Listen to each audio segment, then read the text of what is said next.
This is the Aussie NFL Fantasy Show. You know how sometimes the first play of the game can be a real tone setter? Aussie. Yeah, I basically just went with Ashton Jen Teabag. NFL. He's not a walking 7 for 70 as I learnt last week when he went 1 for 5. Fantasy. I'd probably lean towards taking Henry maybe ahead of McCaffrey just because of what I've seen. The Aussie NFL Fantasy Show. Loading. Australia's premier NFL fantasy football show is back for the Aussie Gridiron Network. This is the Aussie NFL Fantasy Show. And with 9 weeks now behind us and the injury toll across the NFL hitting new levels of abomination, we here at the Aussie NFL Fantasy Show are emerging from our season of discontent this week as well. They call me Matty C, and joining me is Aussie podcasting comeback player of the year. It's Taylor Goodall. How are you, mate? Matty C, it's time to talk some smack. And listening to you pick a start to the week team makes it seem like you were on crack. But who cares about that shit? Because I'm fucking back. Let's go! I kind of feel like this should be like the Michael Jordan I am back. Mate, we've missed you, mate. The show hasn't been the same.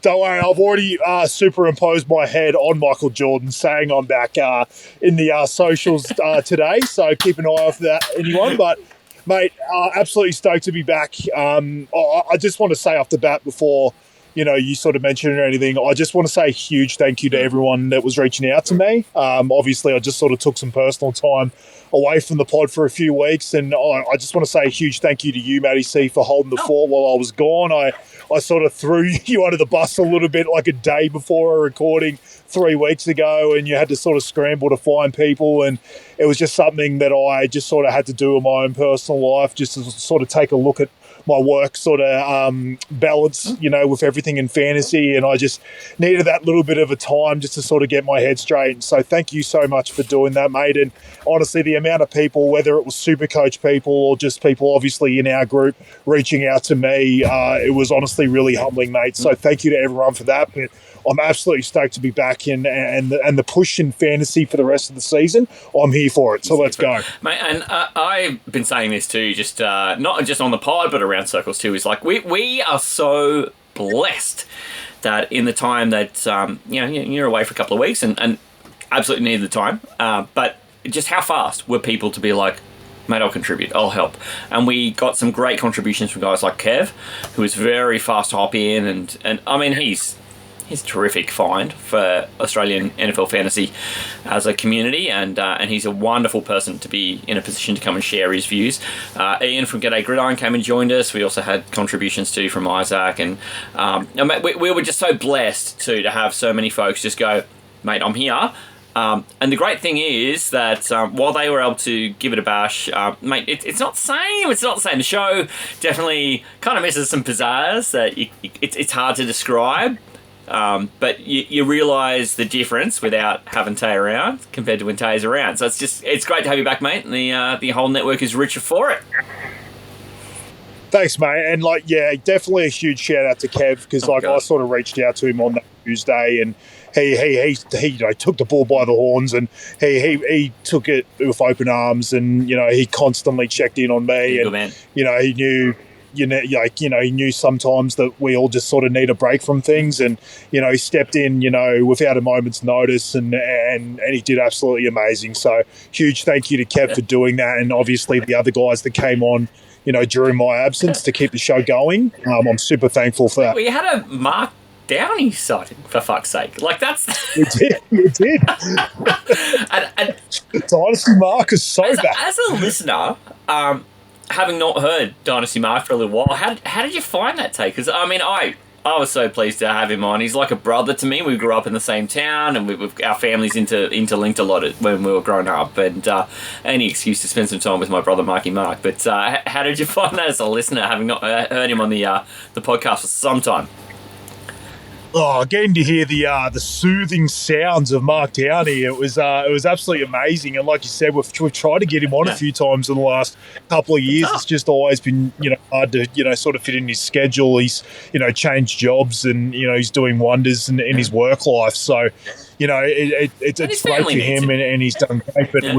it was really awesome to hear him come on and chat to you. So, always love Marky, and maybe one day he can get back into his dynasty stuff with the podcast. But it was really, really good for you to get him on in that time. Mate. It He was did great. foreskin a little about that too, Taste. So, put a place marker on that one. We may see the No Huddle Dynasty return at some stage. So I'm very excited Really? about that. But mate, he was thrilled to be on, and it was exciting to hear him drag up. You know how he does this? He brings on a player no one's ever heard of. And the Julian Hill call for breakouts a couple of weeks ago was vintage Dynasty Mark.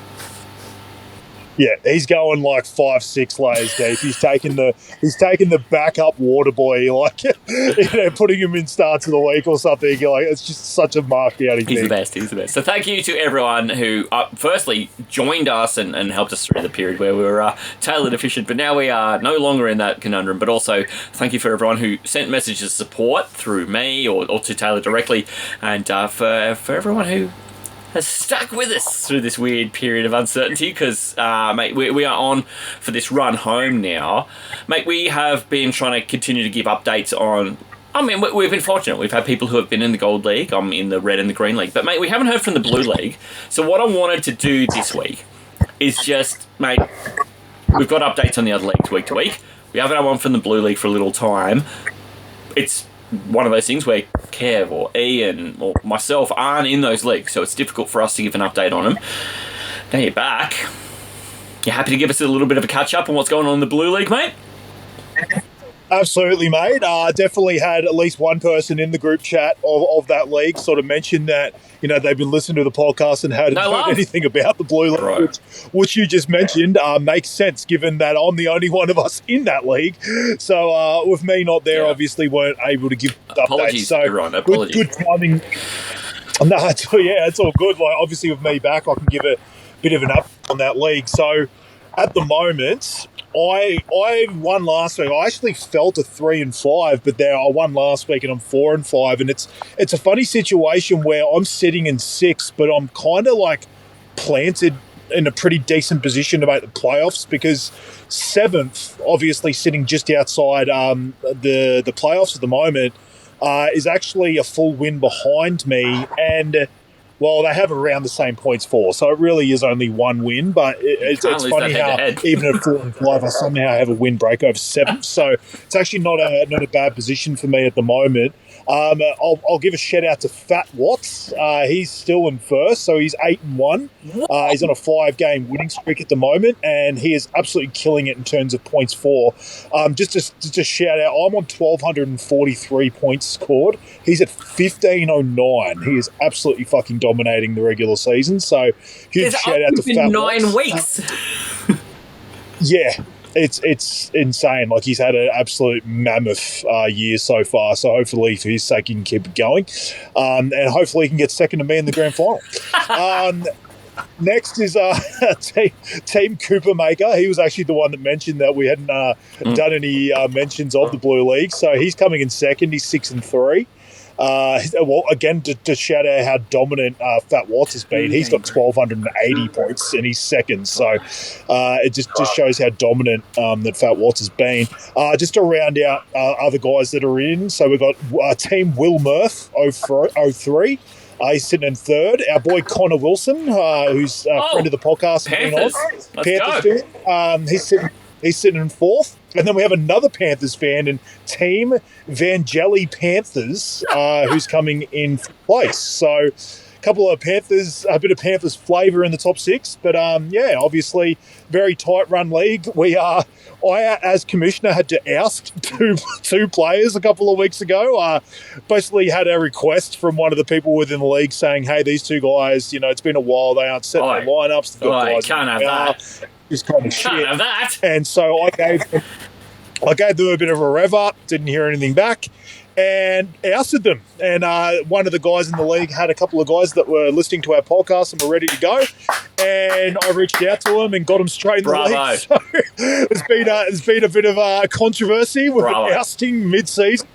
But you know what? It's got now the league's full of guys that are willing to set their lineups and engage. So that's what the leagues are about. So yeah. Anyway, that's the roundup from the Blue League. Mate, before we get any older, trade deadline passed this week, Tay. I understand. Not a ton of fantasy relevant moves in terms of strength for players, especially players moving teams. But there were two I thought we really have to talk about.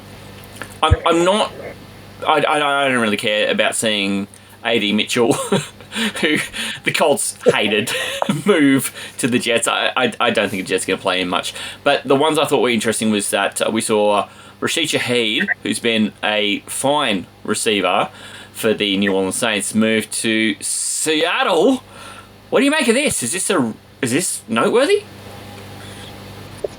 I think it is. I think it's a pretty good landing spot for him because Darnold can throw a good deep ball and he goes to a great offense. Like, if anything, he's getting a quarterback upgrade and he's getting an offense in general upgrade, and the guy can just burn. Like, he's made massive plays in with sacks of shit like Derek Carr and Spencer Rattler, and like he's got it done with not amazing quarterback play. So Darnold's just been an absolute phenom the last couple of years, and I just think, once he gets acclimated, it might take a couple of weeks. I don't see him just sort of stepping on the field and dominating straight away, but it does kind of throw a question mark over, sort of people looking at a possible breakout of Torrey Horton. Even Cooper Kupp's role will be interesting. Even though I don't believe Cooper Kupp and Rashid Shaheed play a similar role. Shaheed's going to be the burner and getting downfield, and Kupp's probably going to be more of a possession receiver. It just does throw a question mark over some of the plays moving forward outside of JSN. It's not going to affect JSN in the slightest. Like, he's just going to be dominant as always. It's just about like who you're going to play behind him, because people will probably be playing Kupp, whereas at the moment I think Shaheed's probably going to be the next playable guy in a couple of weeks' time, and you're probably going to struggle to play either Kupp or Horton. But it's going to be interesting to see how that breaks down, because it is a very good offense, and there is a lot of pieces you would like to play, but yeah, it's a bit murky at the moment for everyone but JSN. Yeah, I totally agree. And the problem I've got is too, I've sort of seen that Sleeper downgrading Kupp in his projection for this coming week too, which only, to me, hurts him longer term as well. So I've actually gone ahead and dropped Kupp in a few of my 10-team sized leagues this week because I need replacements for guys like CeeDee Lamb or Jamar Chase, and I don't feel like that is a horrible move, considering we may not see Kupp this week. If we do see him, he may not be great. He may already be sharing snaps with Shaheed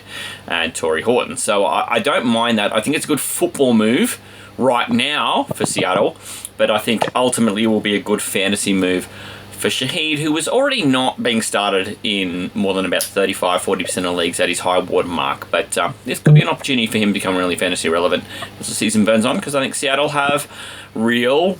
they're really looking at the postseason, and they look like they can be a real team to be worried about in the late part of the year in the NFL. And when that happens, it's likely because they've got fantasy relevant pieces, and I just feel like Shaheed's going to be in that conversation. The other guy who moved that I think is worthwhile to talk about today actually impacts my team. We went over to Las Vegas this week. Trevor Lawrence was pretty much spewing out his front and his asshole. Still managed to get a very unlikely win in overtime against Las Vegas, and then we leave with Jacoby Myers also making the flight back to Jacksonville.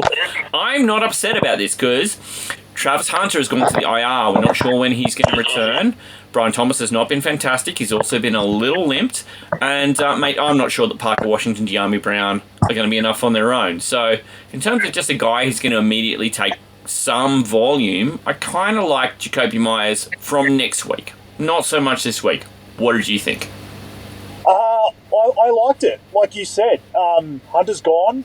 We don't know exactly what's going on with the high ankle sprain for Thomas. And I just think they needed another possession receiver. I don't think they really wanted to rely on Parker Washington as much as they've been. So, I don't mind Parker Washington, and I do think that him and Jacoby Myers probably play similar roles in that they're both volume receivers and not, basically the opposite of Rashid Shaheed. Neither of them are really burners, so they probably still are going to want someone else to sort of play that role. But in the end, like, you know, with this offense, I think they'll probably lean on the run a bit more, and they'll probably throw shorter and more intermediate passes to both Myers and Parker Washington and sort of move the offense that way. And sort of lean on their defense a bit more. And like, I just don't think they're going to need Trevor Lawrence throwing deep bombs or anything like that with the way that their receiver room's set up. So I actually do like this for the Jags because I just think it was a position of need. They're in a position where they, you know, are in a playoff contention, so they really needed something. So I just think that this made sense, and they needed a trusted wide receiver in the room because obviously you've seen the dropskis that Brian Thomas has had this year. So getting a possession receiver like Myers, I don't think, you know, like you said, it might not be something that comes to fruition for fantasy for a little while, but I think it could be something that helps the Jags, especially over these next couple of weeks. Mate, and just being the sad man that I am as a Jags fan, my take on this is, look, this week specifically, we're going to talk about some of these guys because I feel like there is some opportunity against a Houston team who they've got their own problems, and that's going to come up through the course of the week because they're probably not going to have Stroud, and their defense has been fine in spots, but there's ways to exploit them. So I think there is reasons to believe in a couple of these guys who we've seen have a bigger role in the last 2 weeks. But I do think from then on, probably week 11 on, that's where Jacoby Myers is probably going to make his money. So in terms of fantasy, however this pans out NFL-wise for the Jags, we'll talk about that on G'day Gridiron. That's what that show on the network does. But for fantasy, I would be happy to see people try and just shift a little something here or there, maybe something low ball for Jacoby Myers now if you don't need the help in week 10, because I think from week 11 on, I think he'll be pretty helpful. G'day Gridiron. Some of the things that come out of my mouth, I'm just like, oh no. Yeah, I joke that I've got enough drops from Brad right now that I could probably create Brad AI. Twice a week all season long on the Aussie Gridiron Network. I don't care that you're 22 years old. No phones! G'day Gridiron. Mate, that's the two trades. I can't hold back any longer. I need to bring on our guest, Tay, and I'm so excited about our guest. I can't imagine that you're any different from me, mate. Not at all, mate. It made sense of me coming back.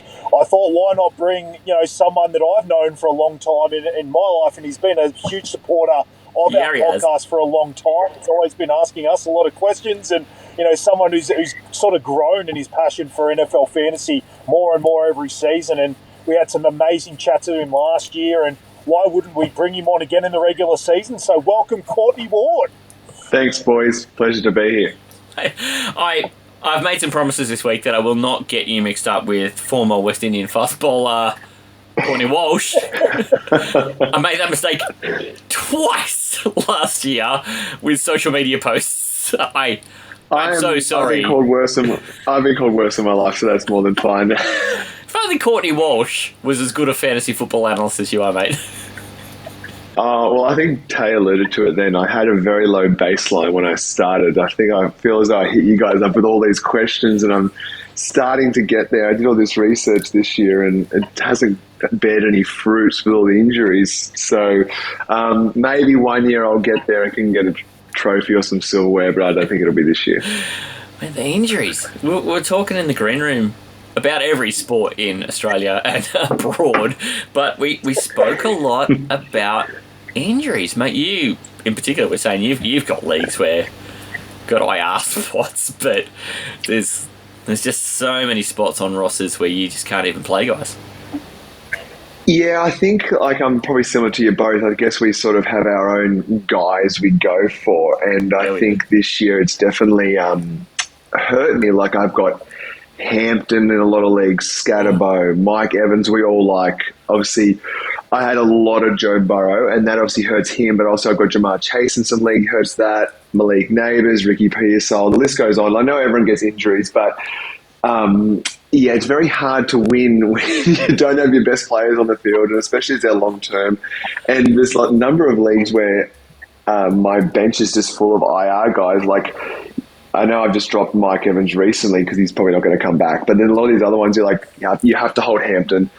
you probably have to hold scat. You never know what's like. Burrows, you're going to come back. Like Neighbours is gone. Pearso, you don't know. I had Kittle. Kittle's back now, so it's just a really, I don't know. We were talking in agreement, like you said. No, he was Kittle in that first game, that first drive in that first quarter against my Seahawks. He was like, I'm like, yeah, we're on here. Kittle's going to be tight end one for the year, and then he gets hurt, and it's just derailed his year. It's been brutal. Been absolutely brutal. Tay, have you? It's almost like I've got two guests this week because I haven't spoken to Tay in so long. Tay, are you finding the same things, mate? Mate, I've had some leagues where my bench is just bleeding red symbols. Like it's just IR or out or maybe some suspension. Like it's just a bit of everything, mate. It's just like the red wedding down there. It's absurd. Like it's... Honestly, I spoke to you guys before we started and I'm like, I don't know if it's because I'm in so many leagues this year, but it just I'm feeling the injuries way more this year than any other year, and it just seems like so many fantasy relevant guys have just been going down, whether it's a wide receiver or a running back. Like, there's just been absolute carnage this year. Like, we've got some best ball leagues that we're in with Kev, and I've just got a couple of leagues there where it's just like my entire bench is just on IR. It's just like there's nothing you can really do about it. So, yeah, like Courtney mentioned, there's just a few guys that I sort of drafted, and I've just sort of been hit by the injury bug as well. But it sounds like Courtney's been hit even more than me. So, mate, it's honestly, that's all fantasy is sometimes, is you have all your takes in the pre-season and the guys that you like, but if they can't stay on the field and stay healthy, there's no analysis and anything that's going to be able to help you. So, yeah, look, it's been a tough season, but we're here for people that are sticking through it and are sitting there at 4-5 or 5-4 and trying to make that push to the playoffs. That's 100%. That is going to be the story of a lot of people. And I think that's the value that we add. I think as a season rolls on, I kind of find that people need us less and they are happy managing their roster, and kind of some of the listeners we get early in the season tend to drop off, and that's 100% fine. We like to see managers be empowered and go and do their thing. But I feel like this year we actually may earn our crust a little more than we might any other year, because this year I just don't know how folks who took the Joe Mixon option early in the year are then also managing the other things that have come, because you went into the year knowing a guy like that he's going to be a project and you're going to have to wait for him. And depending on when you drafted him, he may have been anywhere between about a 5th and a 7th round pick. And then you've also got to manage everything else that's happened in the league this year. And I think by the time we get to the end of the year, we're going to find there's been some proportion of the top 50 players that were drafted who've spent time missing games this year that kind of rivals, I think it was about 2021 where we found there was 32 of the top 50 drafted guys who missed at least 1 week before week 17, where a lot of teams will rest a guy. But during fantasy relevant weeks where people have missed time, it's been absolutely brutal. But Courts, this is kind of why I like talking to we talk to different people every week on the show, because you give us a different experience and you give us a different approach to how your season's gone. And some leagues you're in a couple of these like longer formats, you're in some dynasty and you're in some keeper leagues, but you're also in some of these week-to-week leagues like we're in, where you tip everyone at the end of the season, start all over again. How are you travelling in your season-long ones, mate? Have you got a couple where you're doing okay, or is it brutal? I'm going okay. Like, I think we've obviously got our AGN auction league. Like, this is the first time I've played auction league. Same. I don't want to talk about that league. I stink. No, like, I'm coming. Where am I now? I'm dropped to 5th, but I think you've got Band-Aids 8-1, but then there's a bunch of teams. Like, I think the rest of the league's like 5-4, 4-5. Yeah, all of us. Like, it's pretty close league. I think we all were talking during the draft. Like, it was a very, like, I didn't really know how to approach it. I sort of stood back and let a lot of other people sort of bid for those high players, and then I tried to just get a bunch of guys through the middle. That hurt me. Like, Malik Neighbours was in that league for me, so he was one of my top picks. So that obviously hurts. So you lose him for the year, but I think and and I didn't really get a quarterback either. Like, I'm looking at my team now. I've got Bryce Young and JJ McCarthy are my 2 quarterbacks. So I'm not going great, but I'm going okay in that league. And the other league that I'm going okay is obviously another league we all have is the AGN Superflex Redraft League. Obviously, 14-team league there. Yeah, tight in premium. I think I'm sitting in first 6 and 3. There's 4 of us there. Myself, Pancake Kitchen, obviously. Nick Cosme, our mate from G'day Gridiron. Yeah, and then Brad's there as well. We're all, and then Pato's there at 5 and 4 as well. So there's a bunch of us. But yeah, you guys are a bit further down in those rankings. So we see but I think that's probably like I don't want to touch wood, but like that's one. I had Lamar Jackson, like he's missed some time, sure, but I haven't really. Like I've got Pearson and Ridley out right now, but touch wood, that I haven't really lost anyone to big name in that league. I think I've been quite lucky because I got Jonathan Taylor and A-Chan, who have both been pretty awesome. And they've probably been carrying me for the most part. And I took a bit of a flyer on Dart, and he obviously started probably earlier than some of us probably thought he would. I got JCM. He's been a bit up and down, but yeah, I'm going okay in that league. We'll see. Like, I guess one injury can derail the whole season, but they're going too well. And then the other league I was telling you about, they've got a bunch of mates back from the Figgy Kangaroos. That's like the first league I sort of got involved, and that's when I was speaking to Tay back when I first started getting around the NFL. And then last week I had a bit of a conundrum because I had Pacheco out, Hampton out, Scatterbo out, and I only had Kenneth Walker, so I had to get and Samson was on a bye, so I literally had to get Singletary just to fill in a starting role, and thankfully got the win. I'm sitting in 5 and 4. I've had 2 really close losses. Like I can remember. Wow. Yeah, they hurt. One in particular was, I'll see if I can find it now. But I've had a couple of real close losses, which have really, because like I can't afford to have too many close losses. Yeah, this league, I can really get. You should have some close wins coming up then too, right? This is the thing, right? You lose too close, you go, come on, I can't lose them all. Yeah, so it was brutal. Garrett Wilson literally scored a touchdown, the last play of the game. So I think in that league, I've had about 2 or 3 losses by less than a touchdown. I was lucky last week, just considering I had Singletary starting. I had a win by about that as well. So I guess the law of averages is starting to come back. I'm sitting at 5 and 4. This week could be tough. Any week you don't play with Jamar Chase is probably going to be a bit of a... and I'm playing the guy who's coming first this league, so I'm probably going to need a bit of a miracle. And like some of my draft picks haven't worked out. Like I just can't quit on Justin Fields for whatever reason. Like every year I talk myself, I'm like, no, this is the year. Thankfully, I got Danny Dimes early in the season, and he's been pretty rock solid for me. No way. Yeah, like honestly, he's been must start. He's been must start. I think since I picked him up, I think I've started Fields once over him, and I've regretted it because Fields had a duck egg, because he's the epitome of rocks and diamonds. So I'm just going Danny Dimes. I'm just going to ride and die with you now. So I am playing the team that's coming first this league, the reigning champ. So I could be in a bit of strife this week, but I'm hanging on. I guess the saving grace is there's a bunch of us like within that 1-2 wins category. Like I'm sitting in 8th at 5 and 4, but there's a bunch, like third place is 6 and 3, and there's a bunch who are 4 and 5. So it's very place close. At 5 and 4. That's amazing.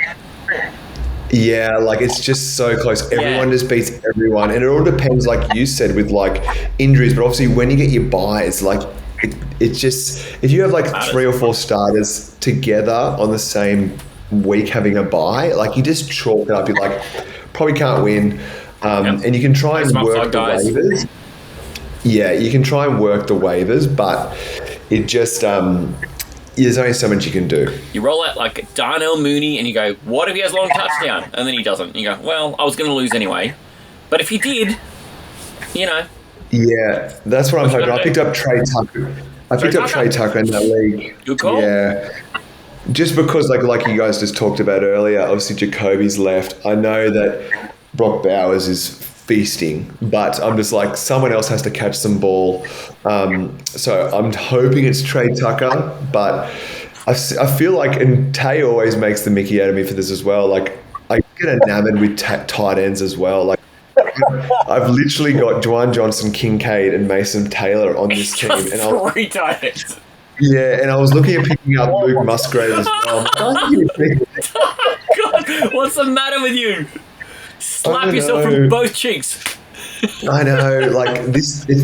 I think it's best. I just need to get one of those. That's why I try to get Kittle and there's other ones. Because I'm like, if I just know I've got like a top 3 tight end, I'm not going to hoard them. But this year, I'm just like, I don't know who to start. You got the 7th best, the 9th best, the 15th best, and the 18th best. And you're like, they're all the fucking same. They are all the same. Like, and of course, I didn't start Kincaid last week. Thankfully, I still won. And I was like, of course, the one good week. Yeah. I had Juwan Johnson. He's actually been a pretty good pickup for me. But considering that New Orleans is a bloody dumpster fire, he's actually been pretty good for me this year. This is the Aussie NFL Fantasy Show. This feels the opposite of being picked in the sack. Let's fucking go. You know how some years I'm like, fucking Taylor doesn't know what he's talking about. Yeah, we're normally called major wankers instead of rankers. So yeah, that can be our tagline. In a car in the dark with a full erection. The Aussie NFL Fantasy Show. Mate, the good news is we don't bring you in just to talk about the sad times. We bring you, and we also bring Taylor through each week. We go through this to talk about upside, mate. We want to talk about players who we think will have exceptional weeks, and we do this because it is doom and gloom out there sometimes. And we have segments where we get to talk about players who we think will be good upside. But here we want to talk about some of the great players, the players who we think will give you a big edge this week, or who you can rely on if you are in a position where you are desperate for one of your big guys to really pay off. We call them breakouts. And we are going to start with you, Courts. Doing this for probably since about week 3. I'm coming to our guest first. I'm saying, Courts, if you got a guy, one guy who you think at either quarterback, running back, wide receiver, tight end, is your favourite start this week, from who's available, who you think's got an exploitable matchup, or just something that makes you feel excited about him, want to hear about it. Who you got? I wrote down one for all 4, but there's one that stands out, and I don't think I've actually ever owned this guy, but Amon St. Brown, I just think is going to go ballistic. Like, he's playing against that Commanders defense. They've conceded more yards, which is more than anyone else this season, 2,417. Like, I've done my research here, Matty. Why don't you send me the task? Yeah. Listen to you. I know. I've got to make sure I'm going to try and sound smart. But they also allow 13.1 yards per possession, which is worst of the league. So I just think with that Lions offense, the Commanders are going nowhere in a hurry. And I know he's averaging 20.1 full PPR, so he's obviously averaging a lot already. But I just think he's going to eclipse that 30 mark. I know he did it in week 2 in Chicago, scoring 39.2. A million. I just have a feeling he's going to go absolutely bananas again. So I know you like to talk about like the line. I reckon it's at least 100 yards and 2 touchdowns. I just think he's going to go big. Like, I just think the way the Lions are playing offensively, I just think he's going to go really, really big. Like, I wish I owned him more. It's just one of those things. I've never really been in the draft range to pick Amon St. Brown. And he's one of those guys, you always think he's just so rock solid, whereas other guys like in wide receivers look like a bit more shiny. But yeah, I'm all in on him for this week. I mean, 102 touchdowns would put him at 22 before he's even caught the 2 touchdowns. So that's 24. Where do you want to put the line then? I mean, gosh, is that like 20, probably 28, we're saying? Like, he'd catch at least 6, right? Like, it's a big number. It's 25 plus. Yeah, I think he gets more than 30 points. I'll put the line at... Yeah, that's what I just think he's going to go. I just think he's going to go off this week. Like, I'm happy to put it at 30. Like, if you're going to give me 26. Well, he got 39.2 against Chicago, and yeah, I'm happy to put it at 30. I think 26 is safer, but I'm happy to go 30. I just think he's just going to get double-digit targets. He's going to make the most of it. He's rock solid with his hands. So yeah, I'm going Amon St. Brown. I wrote the same guy down. I wrote the same guy down. I also had Amon Ra because I don't think Washington can stop a bleeding nose. Yeah. Tay, do you have anything to say about what we're saying here? And then you also have a guy? Oh, I love it, and I'll tack on with the Detroit love. My quarterback's Jared Goff this week. I love it against the Commanders, 30th against the quarterback position, and you just saw Sam Darnold just tear the living shit out of that secondary. Like, they seem way more susceptible to the pass than they do the run, Washington, and I just think that team's just giving up this year. I think they've realised they're kind of a team from hell. This year, they're just not getting all the breaks like they got last year. Jaden Daniels obviously can't stay on the field. And I just think this team's going to sort of pack it in for the year. And I just think the last team you want to play when you're not up for it is the Detroit Lions, because they will pound you into the fucking earth. They do not care if they're up 5 scores. They are going to keep scoring on you. Dan Campbell will just stomp on your grave until you're even more dead. So I think Jared Goff here, I like him to throw 4 touchdown passes this week, and I think he's a top 5 quarterback. I agree with you. I agree fully. Like, I think they're probably putting a 50 piece up on Washington this week. Like, I just think I think so. Like, I think everyone's going to feast. Like, obviously we'd love Armand to feast, but like Jimmy Gibbs is going to go nuts. Like, I just think Laporta's probably getting in the action. Like, I think they've got so many weapons. Like, Montgomery probably gets a touchdown. Like, it's just, I think everyone gets, this is a very fantasy-friendly week for Detroit. Well, can I just jump on there where you just said, I know it's not my turn and we're just sort of going out of order. I'm just going to say that my tight end of the week's Sam Laporta. I did want to stack that bitch up with Goff because I really want... It's just so funny because Courtney just launched into the matchup that I really, really like this week too, which was the Commanders, especially against the passing game in general. And I felt like Sam Laporta, the Commanders are second last against the tight end position. Laporta had a very, very good game last week, and he seems to be getting more and more involved in the passing game as the year goes on. And Jamo's kind of been hot and cold in terms of being that number 2 option in the passing game. So I really like Sam Laporta. I was going to give him a touchdown guarantee. Ring the bell! Oh, man, we've been ringing this bell. I love the sound of that thing. I think he gets a touchdown as well. Like I said, I think that's a great pick. I love the stack. I didn't stack anyone else though. Like, I was like, I got to share the love around. But I think you could make a case that you could have a line at all 4 positions here. I think you could. I think I don't think Washington were as good last year as their record said, and this year has kind of come home to roost. So what's fun about this is that I was with Courts on the Amon Ra call. I'm with you on the Goff call. It's hilarious because I had Goff for 25 plus points. So let's call that a top 5 quarterback. Let's just call it that.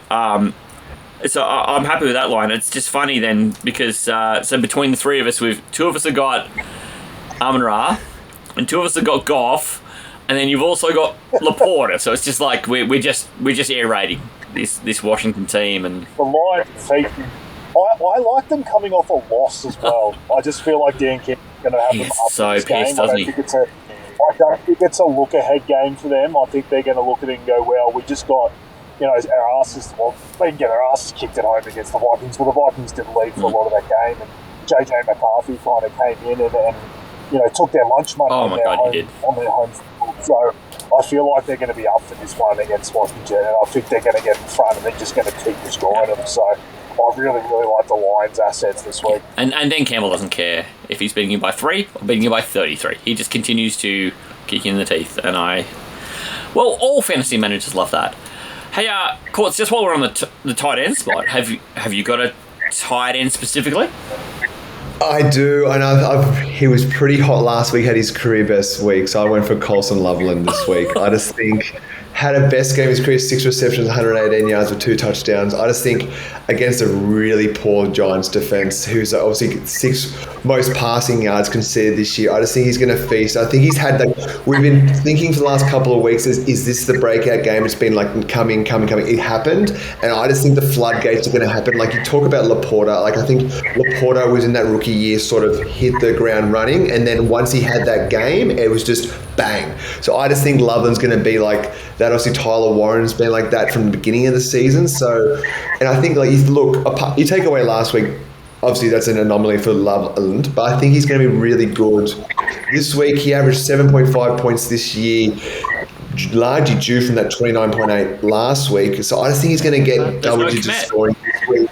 I just think there's going to be double-digit scoring this week. I reckon at least a touchdown. I've put down 65 yards and a touchdown. I just think, I think definitely a touchdown. I just think that's going to be like the send the line moment for Colson Loveland. I just think he's going to just go up, onwards and up from here. And I know a lot has to do with the Chicago offense, but they're still working their way out. It felt like they took a step forward last week as well.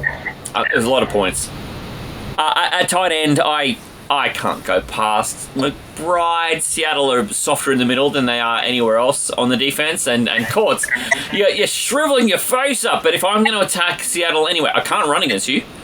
And your secondary is great. It's the middle. It's the only spot I've got. And Trey McBride, that offense runs through the tight end. Brissett is likely going to have to start again this week.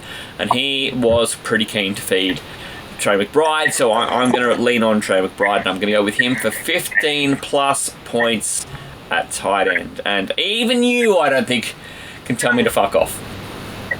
No, mate, I'm as big a McBride fan as there is. It gets my Seahawks. I just think Arizona going to score enough. That's probably the thing. Like, I think we're going to probably blow the doors off a little bit off Arizona. But I just think, McBride's going to feast. Like both McBride and Harrison had great games with Brissett under center last week. So I'm not against it. I just like my Seahawks, Yeah, I know, and it pains me to pick against them because I think the Seahawks actually have one of the best defenses going around. But if there was a spot I could pick on with a great player, where the offense runs through that team, it's got to be Arizona. It's not a slight on Seattle at all because they might win that one, 30-13, and McBride can have a great game. But fantasy is fantasy, so that's why I'm picking on him, mate. We've been through and seen your wide receiver and any tight end, but Tay and I have both learnt on Goff as a quarterback. Do you have a quarterback for us? I do. He's probably the most attractive man and at quarterback, Justin Herbert. So I've gone for Justin Herbert this week. I've always seemed to end up with him on a lot of my teams as well. I can remember I had him one year, but I think it was the year he had a really down year, and I was like, of course I have the down year for Herbert. But this year, he is back. He's probably playing as good as he ever have. He's had 3 straight games of more than 25 points. I just think he's going to make it 4 straight against this really struggling Steelers defense. They've allowed the 4th most passing yards this season, as well as 11.1 yards per reception. I just think it all adds up. He's got so many weapons to throw the ball to. I know he's the 3rd best ranked quarterback right now, which I don't think any of us would have picked at the start of the season. I think we might have been optimistic for a top 10, but with those, you think all those guys that were the top, obviously some injuries like your Burrows, Jackson's been out for a bit as well, but I just think he's in for a massive week. I know you guys said the Goff's going to have 4 touchdowns. So I just think at least 3 touchdowns and 250 yards for Herbert this week. I just think they're just going to cut that Steelers defense up. Whoa. Say that again. Whoa. What did you say he was going to score? I said 3 touchdowns and 250 yards.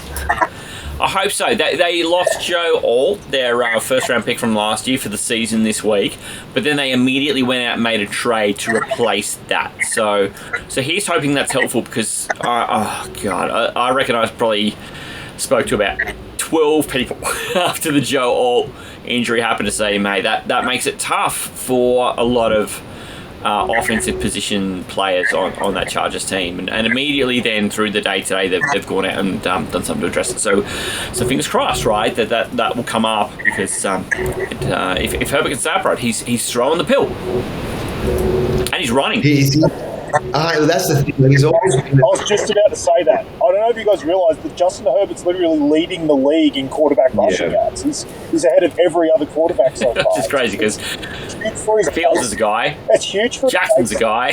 For his base, Yeah, correct.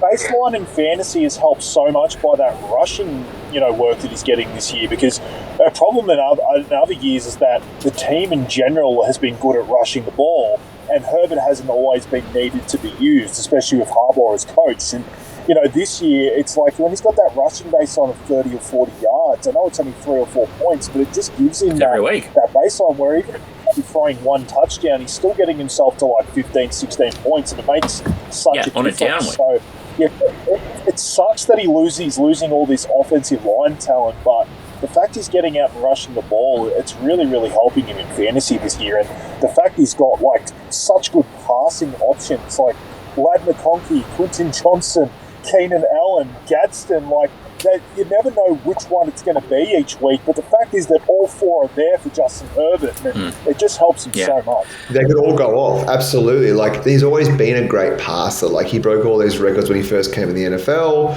At college, he's a great passer, but I think that's the new element. Like, his rushing upside this year has been a very pleasant surprise. So I just think he's become that complete player from a fantasy perspective. He's always been one of the best quarterbacks in the league from a real life perspective, but that's been the thing that's vaulted him up. Like, you talk about those guys at the start of the season, like your Lamars, your Jalen Hurts, your Jaden Daniels. One thing they have in common is they're all runners. So I think that's why he's joined that upper echelon, because he's got that rushing upside. It's kind of weird how he and Mahomes just all of a sudden have become rushing threats in a way neither had really been. And Mahomes has really kind of been right at the top of the point scoring as well. So, look, I love the take on this for Herbert, and I was nervous 3 days ago. Today, less nerves, and we're talking on a Wednesday night Australian time, so this is really new.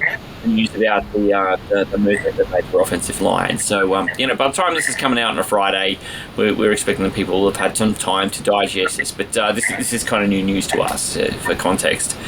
Hey, Courts and I just love sick for Amon Ra. We haven't caught your wide receiver for this week. Do you want to talk us through who you got?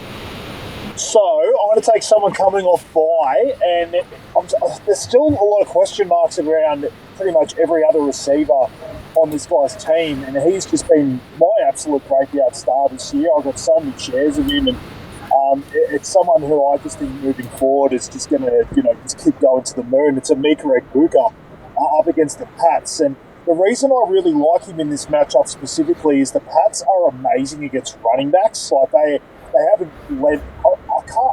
Last week, I don't remember how many yards Bijan had, but leading into that game, they hadn't allowed a 50-yard rusher the entire season. So I don't think Bijan had a very good game last week either on the ground. So they are just like absolutely destroying running backs every week, but you can beat them in the air.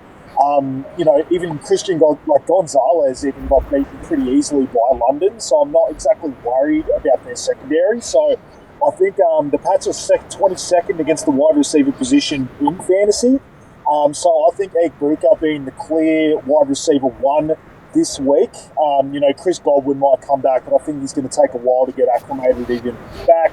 There's Tez Johnson, but I just think Egbuka is definitely the absolute clear number 1 in this team. And I think the connection with Baker and the fact that they're going to struggle to run the ball means that there's going to be a lot of passing yards this week. So I'm going to take Egbuka for a big breakout, and I'm going to say he has 25 plus 50 yard points. I like it, Tay. Like, I know he's had through the bye, and he's had a couple, like his 3 worst weeks this year have been his 3 last weeks. But then before that, he was just going gangbusters, like double digits. Obviously, had that huge game against my Seahawks, but I just think obviously he had the preseason hype leading into the season. He's just well and truly fulfilled that, and I've just could not be higher on him. So I love the pick personally.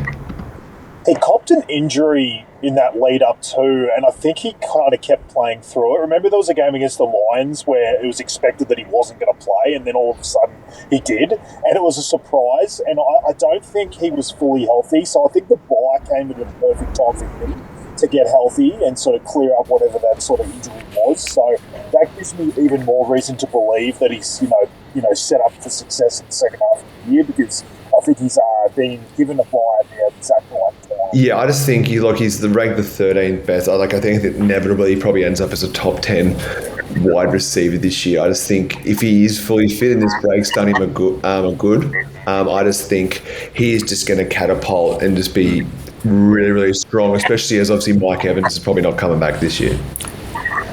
Probably not back until the NFL playoffs. So for us who are playing season-long fantasy, it's probably the end for Mike Evans, which is so sad. He was one of my big calls at the start of the year, and personally, I'm pissed. But Ibuka has had... You and me both. Oh my God, you and me both. I think we had him in multiple leagues each. Like, he's our guy. Yeah, you and I were chasing him. But Ibuka has had, I don't know, this is that classic kiss on the dick by leprechaun in a lot of ways, because we thought when he got drafted, couldn't have gone to a worse place. He's behind Jalen McMillan for a young guy on the team, and he's also behind Godwin and Mike Evans, and it's just like, Taylor has said this, mate. What did he say about Moses? Moses parted the seas for Ibuka. He ended up in the best possible situation from being in the worst. Incredible. And for those who are playing Supercoach too, he clearly made a lot of money for people, and the bye week was a good chance to sell out of him. But mate, now that the bye week is behind him and he still sees himself without Godwin and without Mike Evans around, you can totally use him to pick on bad defenses in terms of a game like this, where we're just picking someone to have a big week against someone who's exploitable, where the matchup's right. But Ibuka, if you've happened into him at the start of the year and season long, he has been a hold all year. And mate, if you resisted the urge to trade him before the bye, you are probably set up with the guy who's going to return top 10, 12 value, who cost you bugger all at the draft. So well done. Nice call, Tay. I'm going to go back to Courtney to wrap us up with a running back, mate. Have you got someone special tucked away there for us this week? It's someone that holds a special place in your and my heart, because we actually traded for this guy in one of our keeper leagues.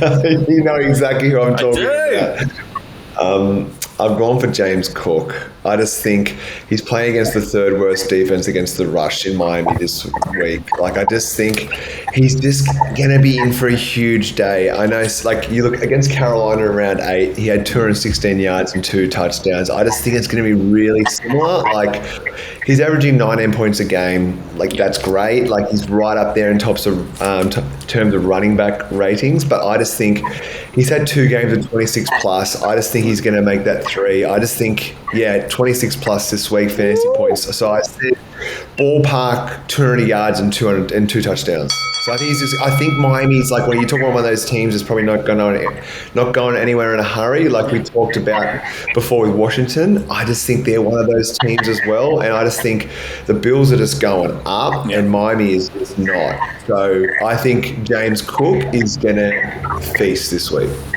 Yeah, I love it.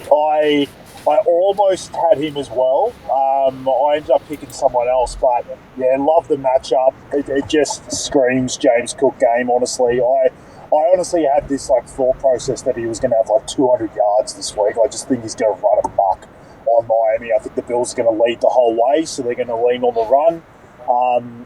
Even though Cook often will only play 50 to 60% of the snaps, it's going to be more than enough to absolutely dismantle this basket case Miami Dolphins team. So I just think he's going to be able to run all over them.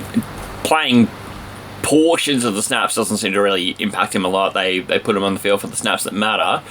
And even though you go and see, last week, we just see Ty Johnson have 2 carries and one of them's for a touchdown. It's doesn't have James Cook. So, I like the call, because even though he had a few lean weeks early on, he's really returned the value as the season's worn on. And they're just going to beat the shit out of Miami, aren't they? They're just going to beat the shit out of them.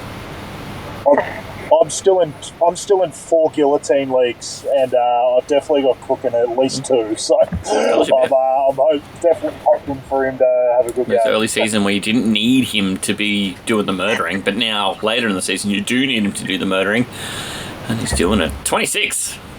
It's a big line, and I like it.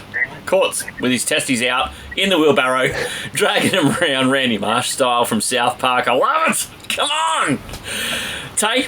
You got a running back for me, baby? I do, and this guy is a fucking revelation. And look, it's with sadness that one of my early preseason calls has gone to shit because of this guy. But what's good is that because I was so into Chuba Hubbard, I noticed that his injury was getting worse, and I was able to back him up with Rico Dowdle, and he is completely taken over that backfield. The fact that he had 130 plus yards and 2 touchdowns against the fucking Green Bay Packers, who going into that game were first against running backs in fantasy this season, and he goes and tears them a new arsehole in Lambeau. I just don't know how else you could have more confidence in this guy. The team gave Chuba the chance after he came back from the injury, and he just didn't take it, and Rico did. So I'm going to take Rico Suave this week against the fucking Saints, who are 27th against the running back position. Yeah. God knows, I don't know if I could set a high enough line for this guy this week. If he gets anywhere near the amount of carries he got against Green Bay last week, he is just going to absolutely run amok on this fucking team. So I've got him for 150 plus yards and a touchdown! Ring the bell! It's funny when him take. I was literally looking at him as well. So we've pretty much had the same 2 players, but one's going for Cook, one's going for Dowdell. It's I think they were two of the most obvious candidates at running back this week. Matchup and all that kind of usage, form. I just think it all was just sort of like a storm in a teacup for those 2. Yeah. This will be the first one that I've sort of taken on a limb then, because I love the Rico call, and all of a sudden he was a 1,000-yard rusher last year. He goes to Carolina. It looks like he's behind Hubbard. Now that's kind of shifted, but and I love the James Cook call. My cousin James Cook is going to love it even more. He loves when I send him sound bites from the podcast praising James Cook. But on the Thursday night game, I think Rico Dowdle is primed to just really rip Las Vegas new arsehole. The Jags. Are they not terrific offensive line? Ran 40 times. 4-0. They ran 9 straight times in overtime, and the Raiders couldn't stop it. And this is not the Jags' offensive line. It's a really good offensive line. So I'm going to take Dobbins. I'm going to take him for 20 points on Thursday Night Football, because I think they establish the lead. They keep the lead, and you can run Harvey out there later, but Dobbins is going to do the damage. That's my take. I think you said Dowdle initially. That's what threw me. And then when you were talking, I was like, okay, he's talking about Denver, so he must be talking about Dobbins. But yeah, you definitely started that with Dowdle. Oh, damn it. I was talking Cook. Dowdle and Cook. But Dobbins against the Las Vegas Raiders. Of course, that's our game. It's all Broncos. Broncos will win that one 40-10. Yeah, I'm with you. I've got. I think Dobbins is who I have the most shares of. I've got him everywhere. He was the guy that I ranked basically half his ADP. I think he was getting drafted at running back 40 or something, and I had him at running back 20. He was just he's probably been the guy I've been the most proud of myself for my preseason takes, because I was always all over him. I always thought he was going to be the running back 1. I thought the Harvey thing would take a lot of time, and it would take an injury from Dobbins for him to really take over, and I just felt like Sean Payton trusted him. They got him for a reason. They've got an amazing offensive line. Yeah, I know he didn't play amazing last week. I actually benched him in a bunch of leagues where I could last week, because the Texans are a team that didn't run on very well. But in right matchups, especially like this one, Dobbins, I think, could run an absolute bomb. I just kind of think he's a bit bulletproof. That Vegas team, they couldn't even stop the damn Jaguars, so that tells you a bit. And it's not like they were riddled with passing options that you had to really worry about. So, it's not looking good for the Raiders. 20 plus points for J.K. Dobbins. So, run through them. I'm going to start with Courts' team. Mate, you got Herbert versus Pittsburgh, 3 touchdowns, 1,050 yards. James Cook against Miami for 26 plus points. Amon Ra with 30 plus against the Washington Commanders. And then Colson Loveland, let's give him a whole bunch of yards and a touchdown guarantee. Ring the bell. Mate, I'm loving that. Tay's got Jared Goff. He wants 4 touchdowns, a top 5 quarterback against that horrible, horrible side. That Washington side, he just couldn't stop a bleeding nose. Rico Daddle as a running back against New Orleans with 150 yards and a touchdown. Of course, we love a bit of Emeka Ibuka. He's come back from the bye. He's just found the seas have parted for him, and he's got an opportunity to score a absolute ton of points because there's sort of nobody else around as he plays against New England, and the way to attack them is into their secondary. I'm loving that. And then Laporta is that stack with Goff. Give him one of those million touchdowns that Goff's going to chuck against the Washington Commanders. I'm loving that. Touching guarantee. I jumped on a bunch of the calls we've got here. I've got Goff, I've got Amon-Ra St. Brown, but I also took McBride against Seattle. Courts, he grimaced at me a little bit, but couldn't disagree. Middle of the field is where you throw the ball against that Seahawks team if you want to do anything at all, even in junk time. 15 plus points for Trey McBride, and I finished it up with J.K. Dobbins 20 plus points against Las Vegas Raiders on the Thursday night football game. Fellas, we managed to get our way through breakouts. That is not a reprieve. It is only the beginning. We are about to play a game that has been grabbing Australia by the balls and dragging it into play. It has been one that, unfortunately, the world, I don't know, unfortunately or not, Taylor has, in the weeks he's been here, in the weeks he's been away, it's been tough for Taylor to make inroads against the world, but we are going to play the game that has brought Australia to its knees. It is time to play some Tipping Point.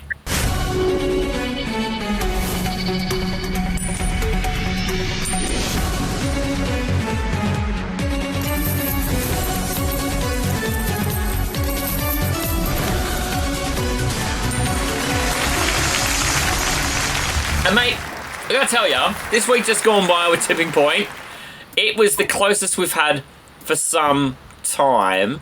I'll give you a quick recap on this one too, because as we came into the Monday night game, what was fun about this is while Tucker Kraft was hurt, and that's disappointing because you never like to see a player go down, and you definitely don't like to see a match-up in anything fantasy related decided by an injury. But Tucker Kraft only goes up and throws 4 points, which that puts him on the under. We also see earlier in the week too that Matthew Stafford goes and throws the over on that 24-point line for Isaac. So there you go. There's 2 points for Isaac because Kev took the over on Tucker Kraft. But then Kev comes roaring back. He goes and gets the Chase Brown game, 17.3, and he didn't even want the 0.3, but he ends up with 19.2 from Chase Brown against Chicago. And then you also we saw a 17-point line from Isaac for DK Metcalf with Pittsburgh against Indianapolis, and he goes and throws up 2.6. 2.6! Oh my gosh, that's horrendous. But our final game, and this was what was fun, is we're going into the Monday night game where we needed Marvin Harrison. His line was 15. That is a tough line to hold, but then you go, it's against the Cowboys. But you're also like, it's Marvin Harrison. He goes and has a career day. He has never caught 6 catches in the same game. He also goes for 96 yards and a touchdown. He goes and throws up, well, that's more than 15. So Isaac wins for, again, the world, I'm sorry, Tay. They have lost. Sorry, the world has won every week you've been away. The lead is now 7-2, and you pretty much have to win every week from here. It is a tall order. I've been handed a shit sandwich here, Matty C. I know I was down 4-2 myself, but the people stepping in for me have done me no favours, but mate, you know me. You know, I've come back from 0-6 in the fantasy league before I made the playoffs. So I will not rest until I am in front of the damn world. Let's go. That is the attitude I was hoping you would bring. Because, mate, otherwise it's fucking dire. It is like, mate, it is famine. Famine everywhere you look. It's pretty much just a swarm of locusts to eat or nothing. And Courts, it is up to you. Can you drive the fucking nail in? This is the question. And I love that you guys are like childhood mates, because this is going to be so fucking satisfying if you can do it. And Taylor is going to be up in your grill if he turns this around. The stakes could not be higher. Oh, no pressure whatsoever. So welcome to Tipping Point. For those who are playing at home, and I urge people to play at home, because this is the most interactive game I think we have. Two fellas, I'm going to introduce a player, and I go and I pick a quarterback, I pick a running back, I pick a wide receiver, I pick a tight end, and I pick a mystery meat, a fifth guy from a position unknown to everybody before we start. But neither of these guys know who I'm going to mention. They are going to get a little bit of background on the player, and then they're going to bid. They're going to bid back and forth until one says, that is too rich. You at home can decide to back out before either of these guys. You can decide maybe their line was too shallow. You can play at home and then track how you travel against these fellas with Tipping Point. Fellas, I'm going to start with a quarterback first, and I'm going to go to our guest first on this one. I have not gone gentle. I have gone for fucking bulletproof stars at all four positions. And it doesn't get much more bulletproof star than watching Lamar Jackson come back from being away for a month and throwing 4 touchdowns against Miami. This week, he goes up against Minnesota, who, if you were going to attack him, you attack him in the secondary. Lamar Jackson, fresh off a Thursday night game with 10 days rest, up against Minnesota. Courts? Where do you want to start the bidding on Lamar Jackson, brother? Oh, This is just standard scoring, 4-point passing touchdowns, 6-point rushing touchdowns. Oh, I think he's going to go big, but like Minnesota's defense is better than the last Miami. I don't know how much he wants to go. I think he's going to go in the 20s. I think he'll go for... Start low if you want and just let Tay lead you if you want. You can start at like 8 if you want. I'll go 23. Woo! I'll take 24. I will go 25. 25.5. I think I can go to 26. Now, you can move in any size decimals you want with a quarterback because they score in 0.04s of points. Yeah, Just keep that in mind. Keep that in mind. All right, we're at 25.5, Tay.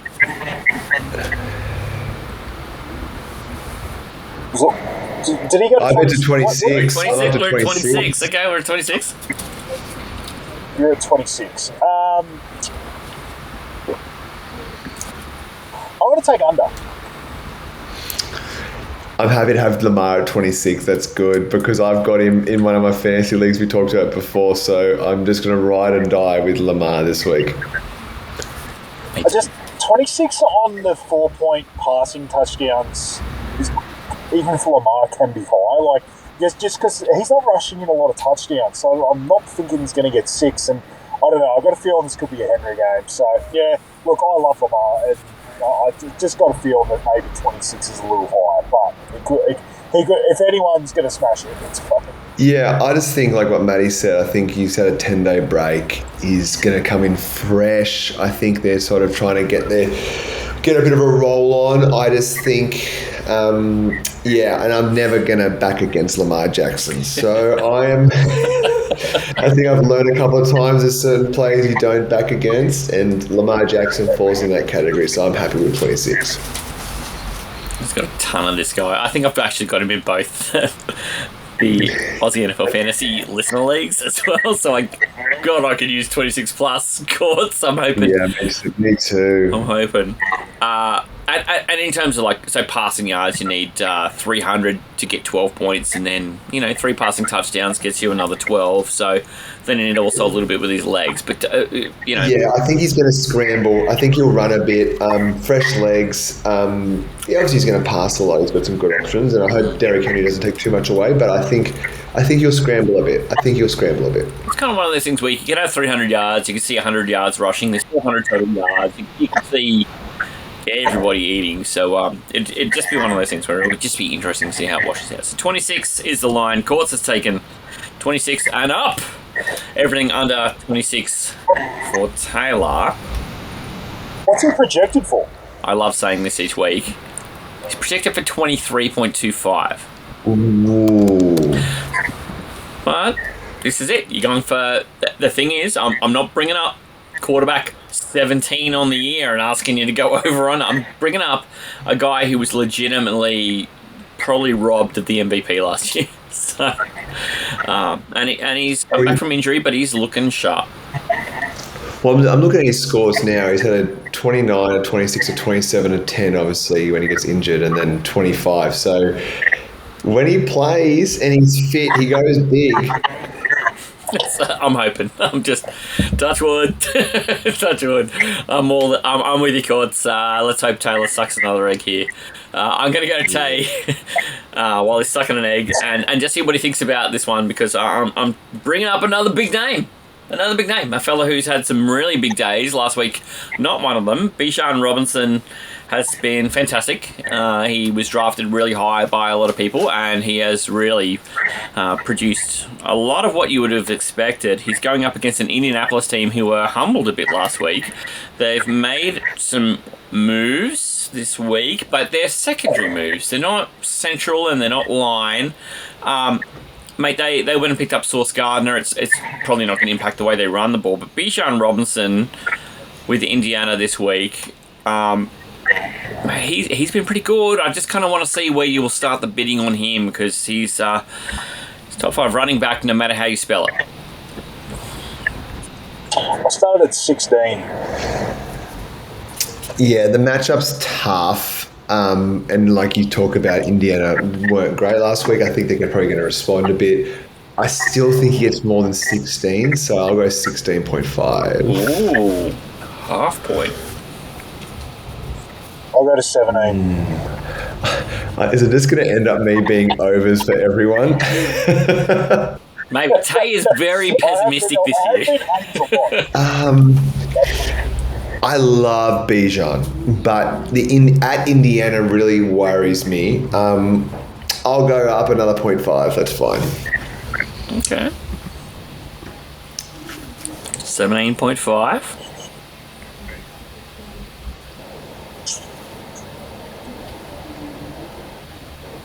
He's thinking.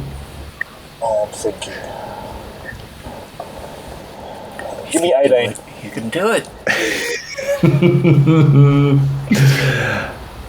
I'll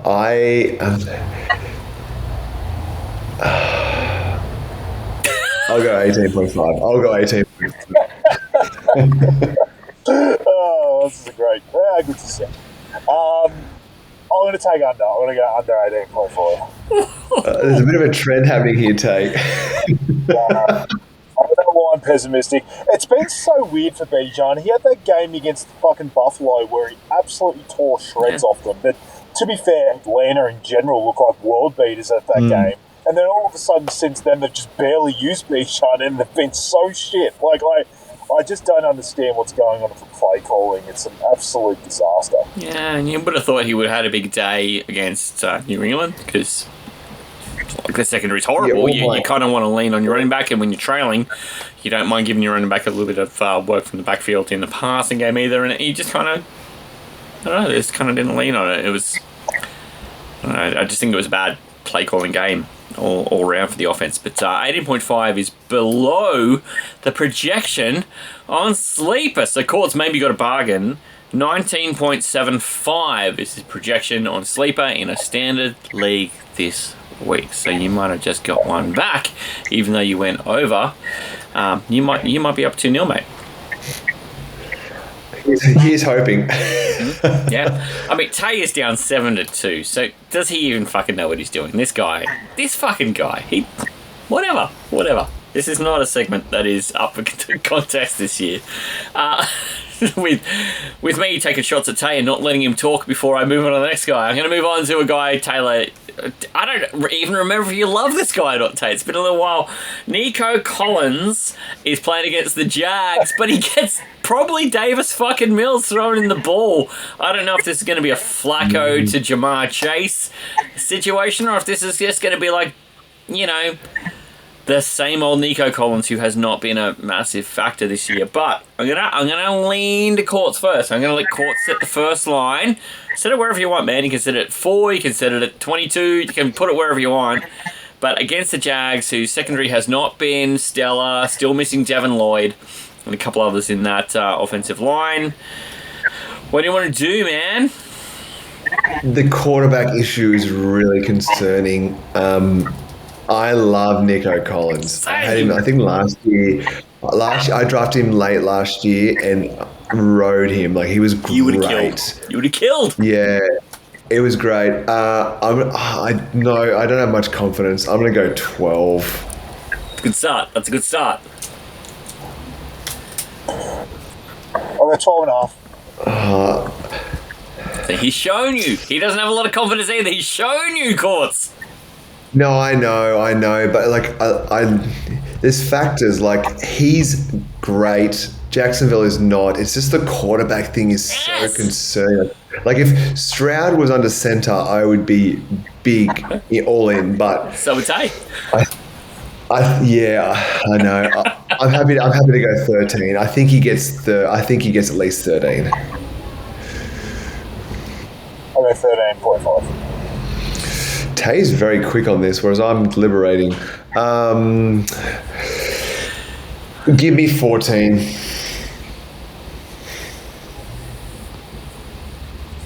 I have to slow it down now. Now you made Tay stop. Part of the game.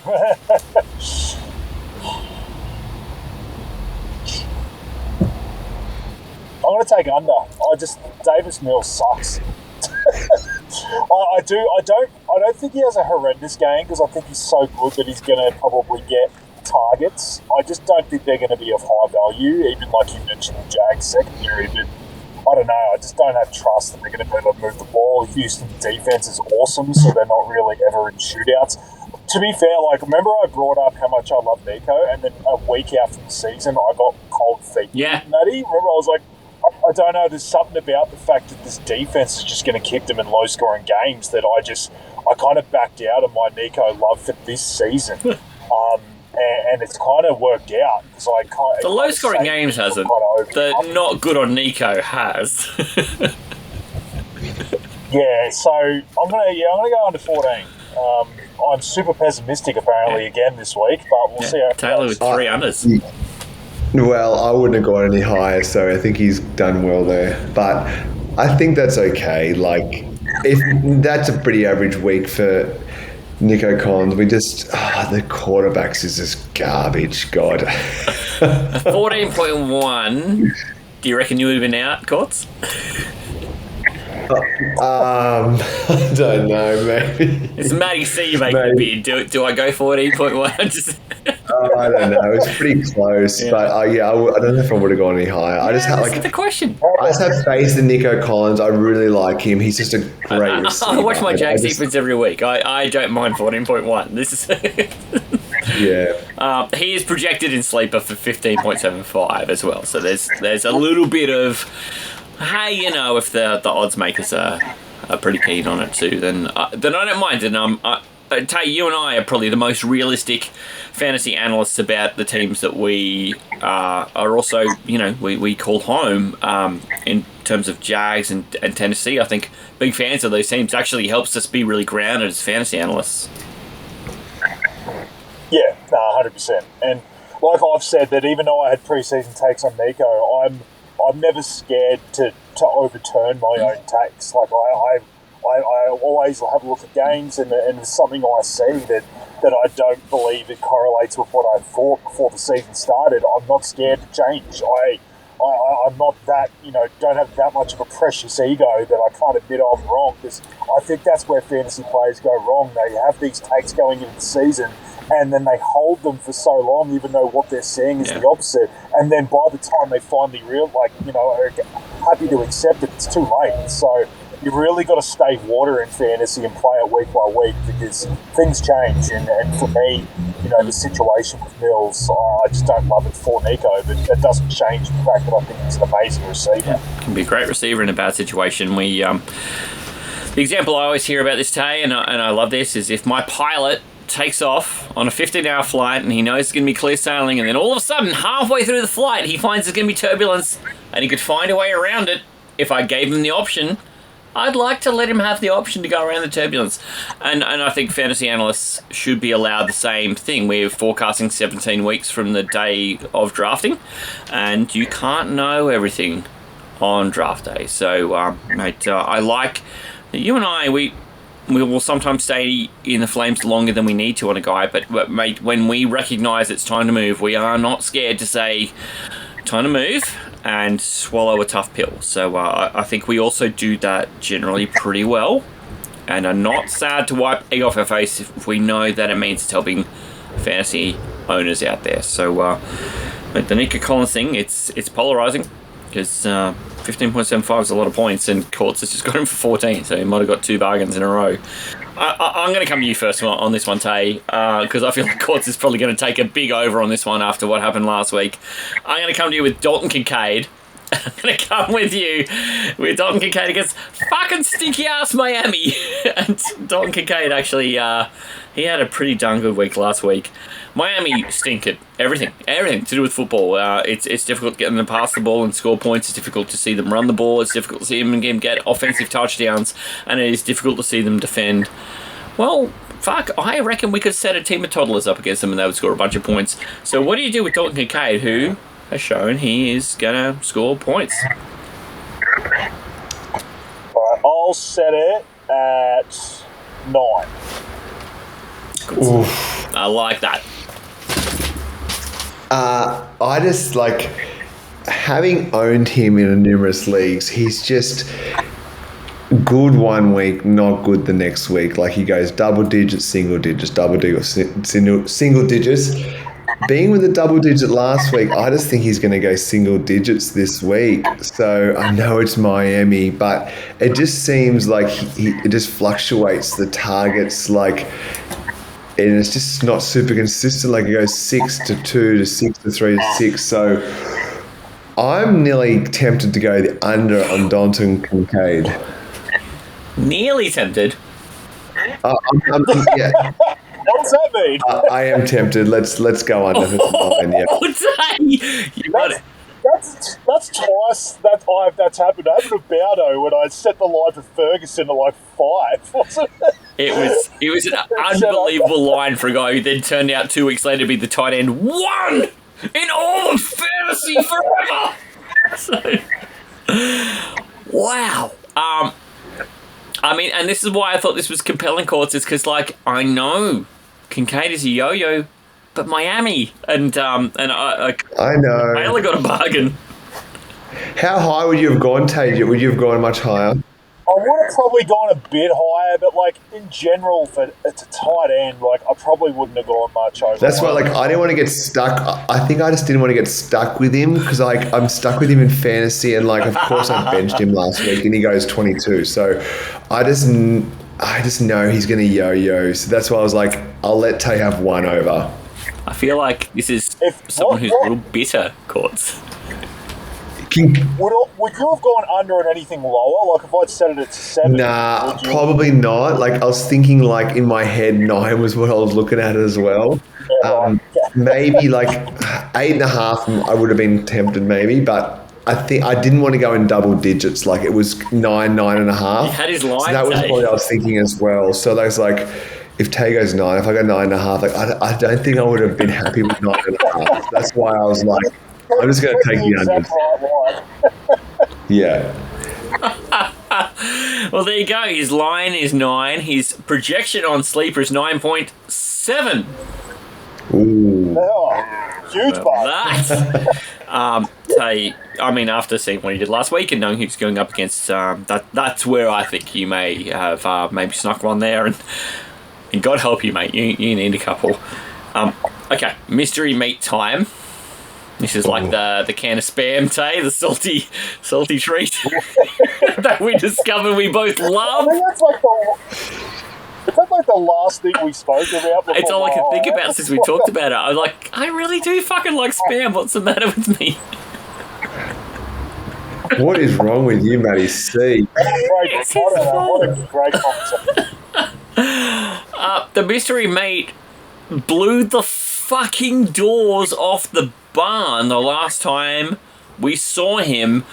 The recently not traded AJ Brown threw up a 28-point day, then promptly fucked off into a bye week, did not get traded before the trade deadline, to the surprise of really nobody, but he now plays Green Bay on the Monday Night Football.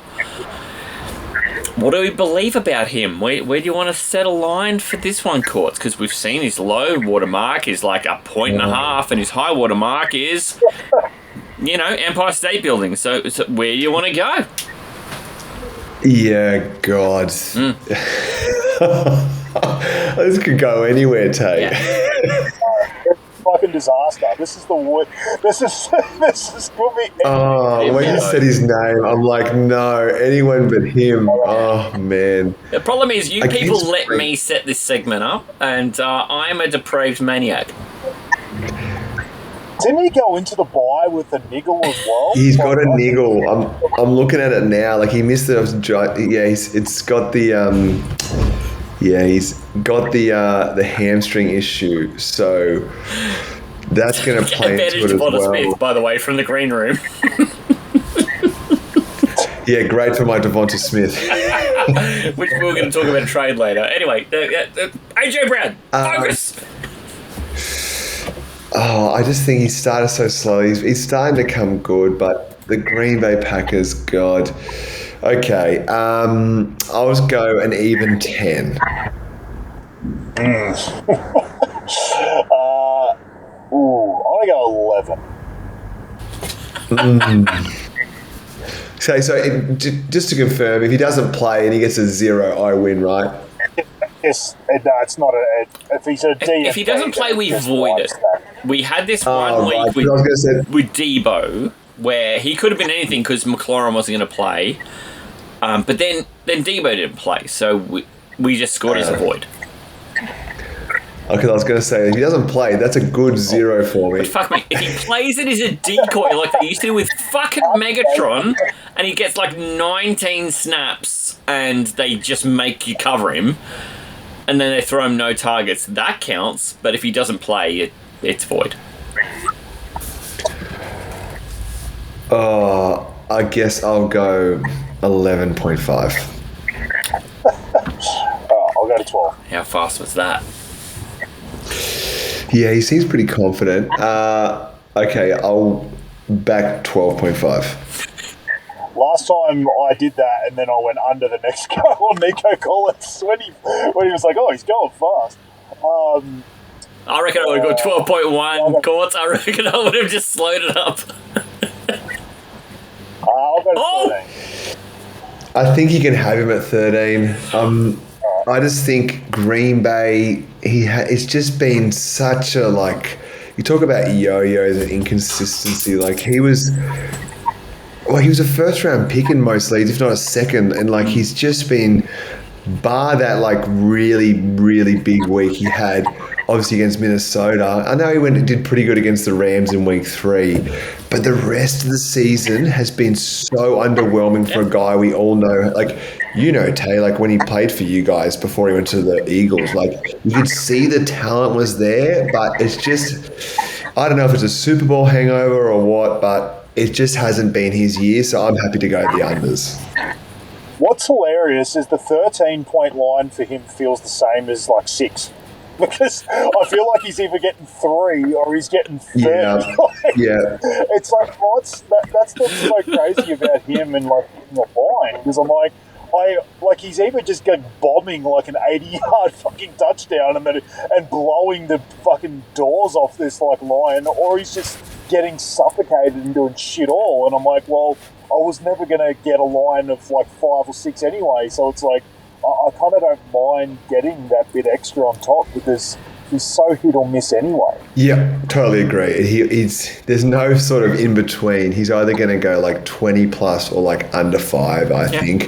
But I just sort of hedged my bet. So I was like, even if he doesn't catch anything and just gets the 1 touchdown, that's still under 13. So I was like, yeah. That's such a good one, Matty. Like, I was really not want to get involved in AJ Brown. If both of you could nominate a player you didn't want me to say, it was him. Oh, he'd be in the strong consideration for sure. Like, banish this bastard. Yeah, like you talk about non-draft guys. He might be on my non-draft list as well because he's burnt me.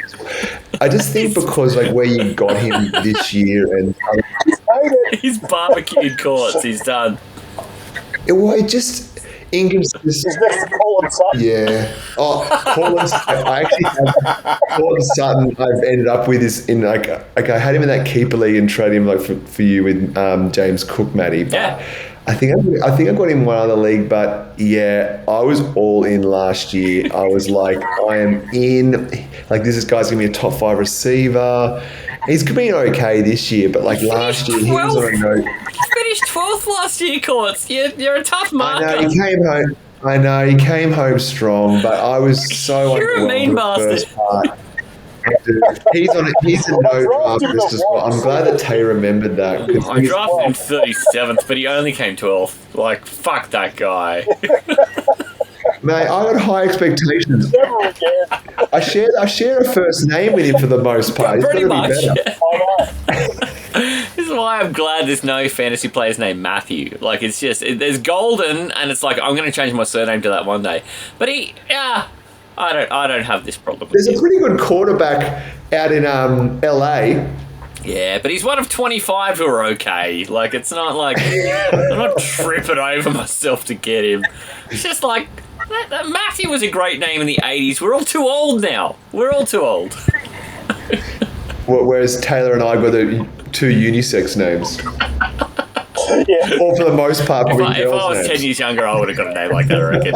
I would have been like Ashley, I reckon. You'd fit in with us. Yeah, the percentage is definitely more of a girl for Taylor than Courtney. Yeah, I mean, aside from Heineke, this is the other Taylor I know. And one's a refreshing cold beer, and this guy has a big old glass of Kiwi Love. Oh my god, fucking shut up about the All Blacks. I'm going to do the recap here. This has been a great segment that we've had. 5 players who have been either big names or in polarizing matchups. We've had Lamar Jackson versus Minnesota. He is actually projected 23.5. Courts has got him at 26. I actually kind of think that's a bargain. Bijan Robinson against Indianapolis has been pretty stout generally. Courts got him at 18.5 points and over when his line is 19.75 on the sleeper app. We love that. Nico Collins versus the Jags. He does have a distribution problem with Davis Mills likely to be a starter. 15.75 is his line, but Court's got him at 14, so it's not all doom and gloom.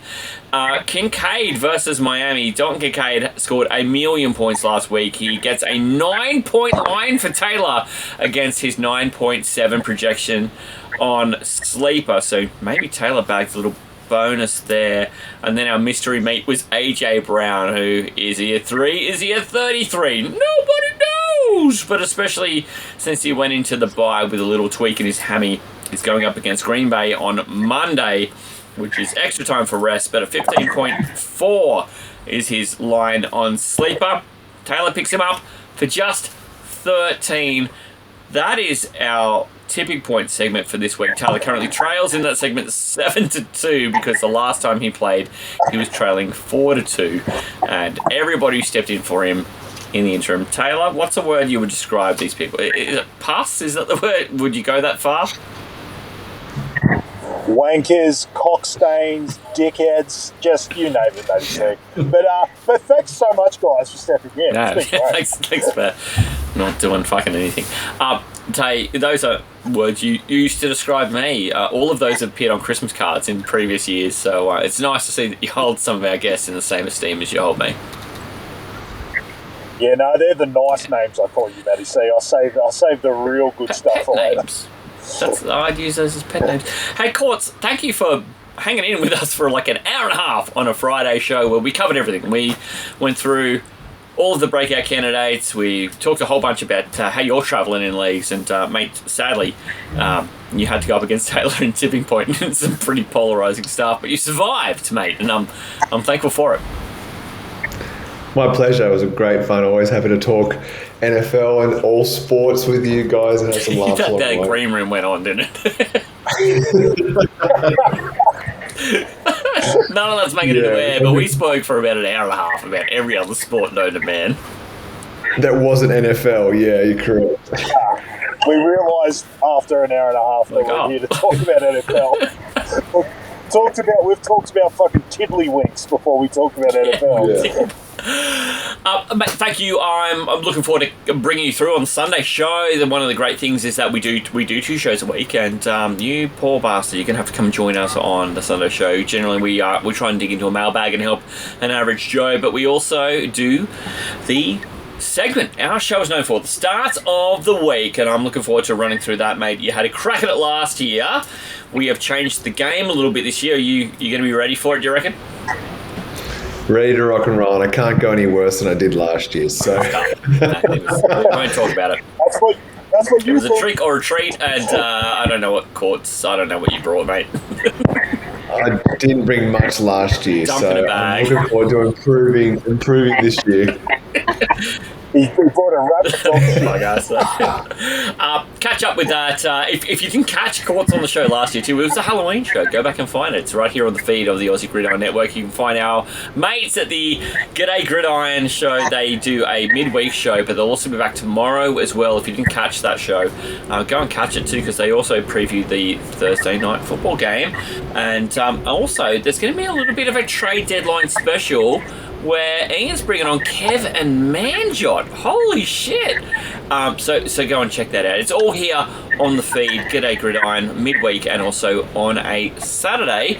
And then you'll find us on a Sunday. Tay, we even managed to conjure up a Supercoach halfer this week. Didn't go for a half up. That's pretty standard. No, it only goes for a half when it's a solo pod, especially from you. But, you know, you and I get on there, we talk banter, and it's been 3 weeks since I've been on that podcast as well, mate. So, absolutely great times, and so good to be talking to super coaches out there. So look out for the Supercoach 1 hour and a halfer. That's also on this feed out on Thursdays. Fellas, we'll catch you all on Sunday. Hooroo! Hooroo! The Aussie NFL Fantasy Show. Thanks to the Aussie Gridiron Network, Australia's home for NFL and Australian gridiron content.